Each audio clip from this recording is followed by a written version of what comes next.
Last season, the Los Angeles Lakers had one of the most glaring issues in the entire league: bench scoring. They ranked dead last in that category.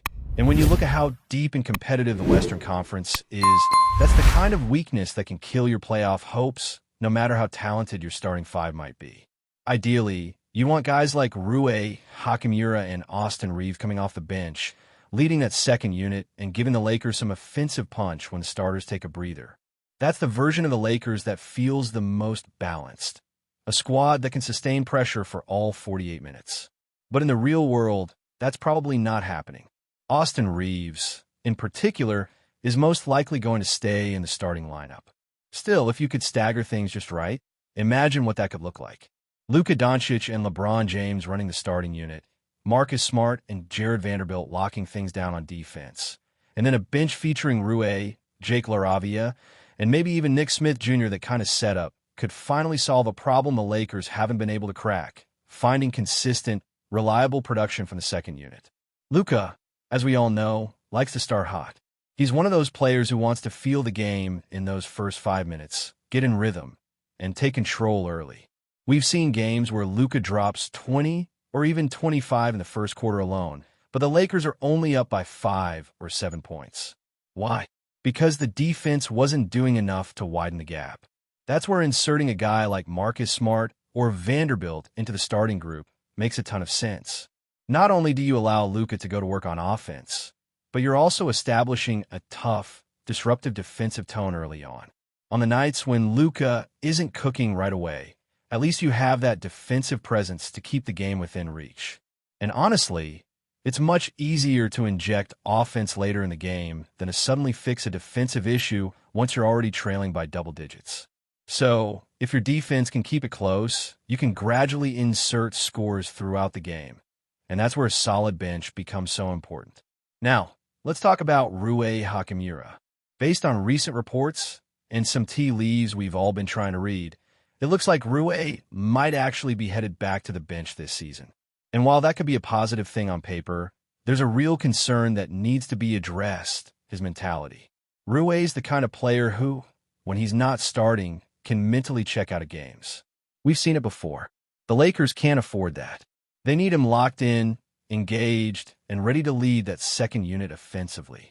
Because if Rui's right mentally and physically, and if Jake LaRavia starts to find his rhythm, those two alone could carry a big portion of the bench scoring load. Rui's a guy who can go out and give you 13 a night, maybe more depending on the matchups, and LaRavia has shown flashes of being capable of putting up similar numbers. If those two can give you a combined 25 to 30 points per game, that would be massive. Add in whatever production you get from Gabe Vincent, Marcus Smart when staggered, and other contributors, and suddenly the bench starts to look a lot more viable. But it all hinges on roles being clearly defined and guys buying into those roles. There's also the issue of the backup center position. Right now, Jackson Hayes is penciled in, but it's still a question mark whether he can be that consistent presence the Lakers need behind Anthony Davis. And then there's the small forward spot in the starting lineup. The Lakers might need a legit 3-and-D guy, someone who isn't necessarily a star, but who can defend, space the floor, and knock down open threes. A lot of fans dream about someone like Andrew Wiggins, but realistically, would that kind of player get the touches he needs on this team?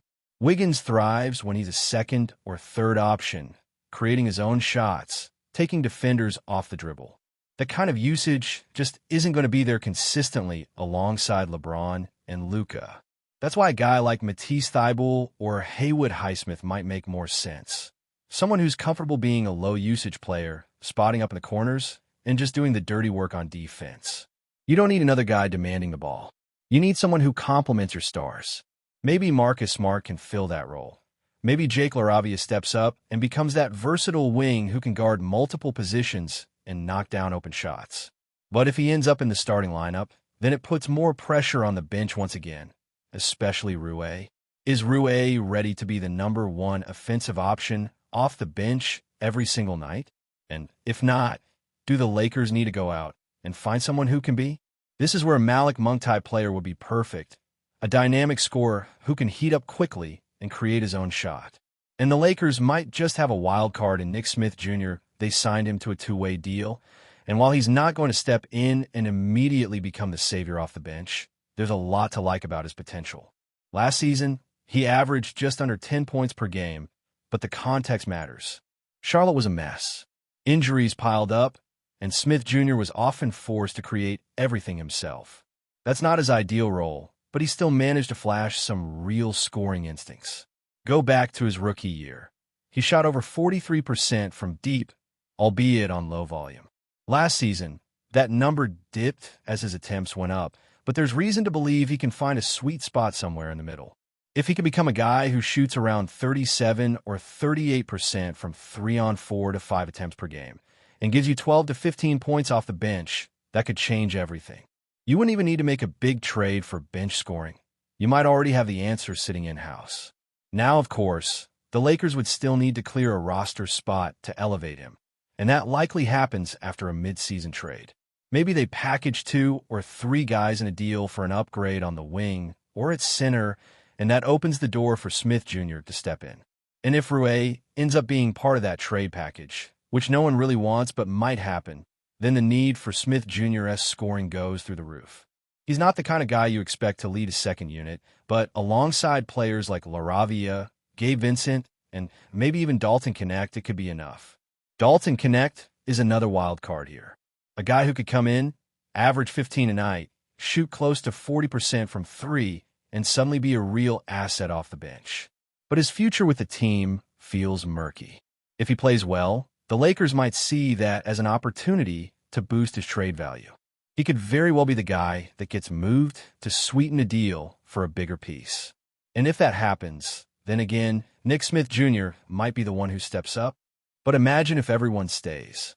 Picture a second unit with Nick Smith Jr. at the 1, Knecht at the 2, LaRavia at the 3, Rue at the 4, and Jackson Hayes at the 5. That's a lineup with actual firepower. Guys who can score, space the floor, and do enough defensively to hold their own. Suddenly, the Lakers wouldn't be so reliant on their starters to carry the offensive load every single night. And in a long, grueling regular season, that's what you want: balance, flexibility, options. Last year, the Lakers were the 3 seed in the West despite having the worst bench in the NBA in terms of scoring. Just imagine what they could be if that bench scoring jumps from worst to even average. That might be the difference between finishing 3rd and pushing for the top seed. The key is development. Jake LaRavia, Rue, Hachimura, Dalton Knecht, Nick Smith Jr., all of them need to take that next step. And if Gabe Vincent can return to form and shoot like he did late last season, around 38% from deep, then suddenly he's another guy who can chip in 10 to 12 points a night. Nick Smith Jr. may be slightly undersized, and sure, that brings some concerns defensively.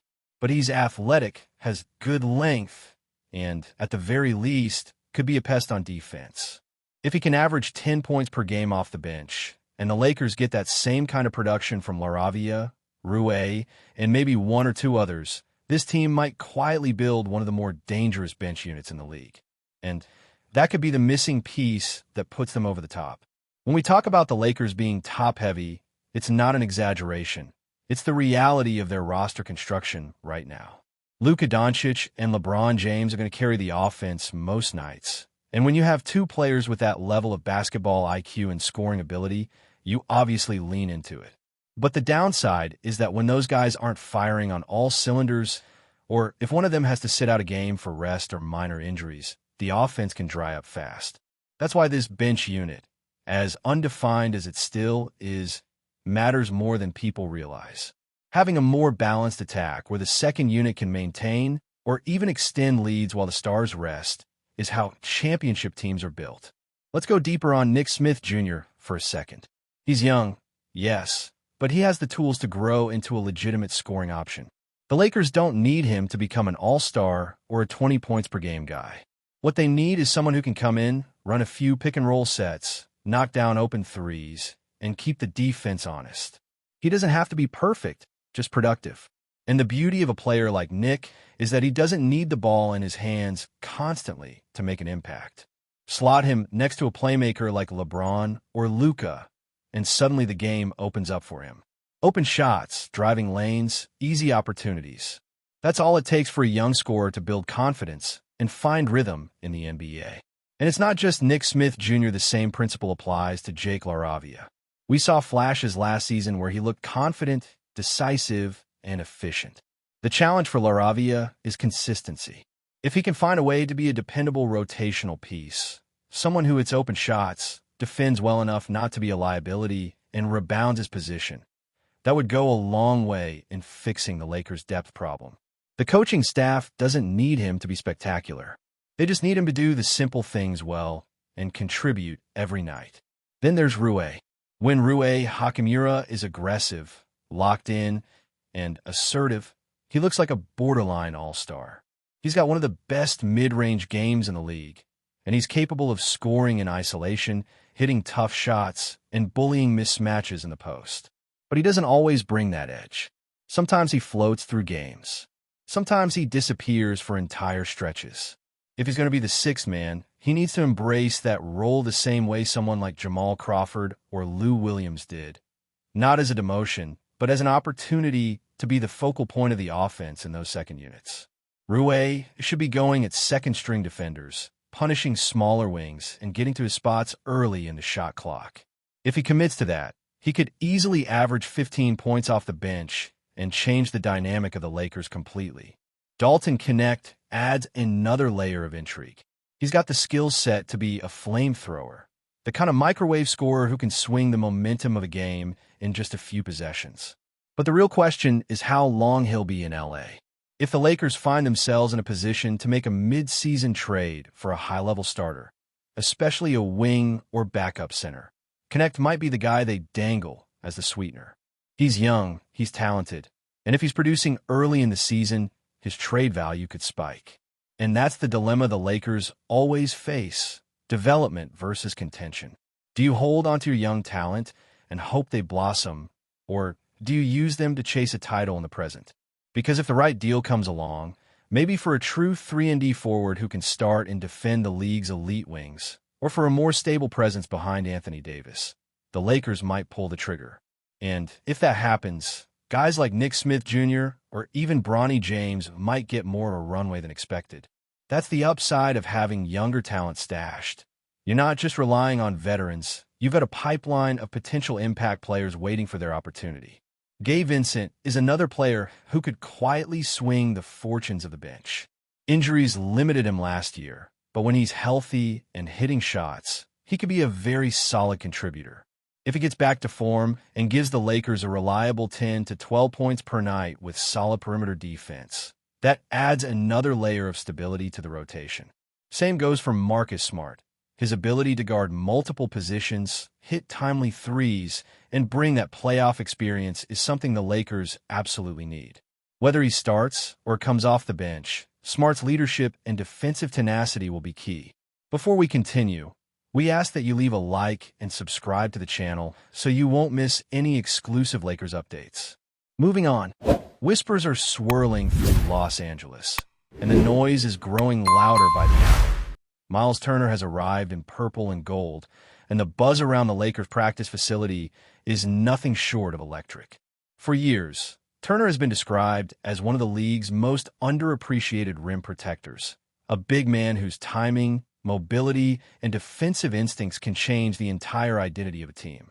Now, insiders claim his impact is already being felt in scrimmages, where the Lakers' defense suddenly looks tighter, faster, and more menacing than it has in recent memory. Observers close to the situation describe a locker room energized by Turner's presence. His ability to anchor the paint is giving perimeter defenders newfound confidence, allowing them to pressure the ball with an aggressiveness they lacked last season. The whispers say LeBron James himself has been vocal about how different the team feels, praising Turner's knack for being in the right spot at the right time. Anthony Davis, meanwhile, appears liberated.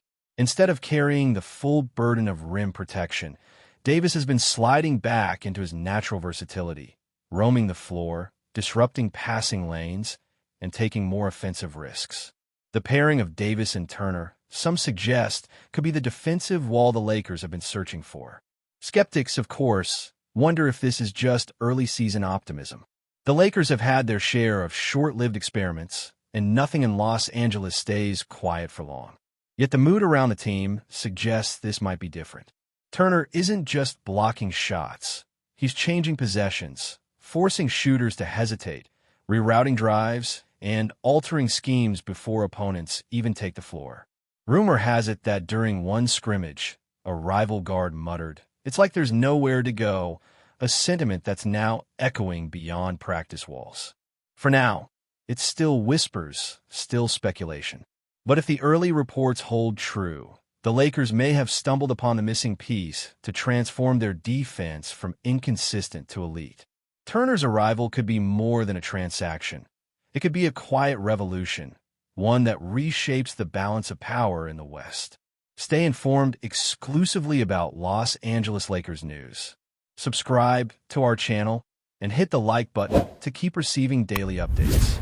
Also, share your opinion on the news in the comments, as your contribution is crucial for the Lakers. Stay tuned for the next video.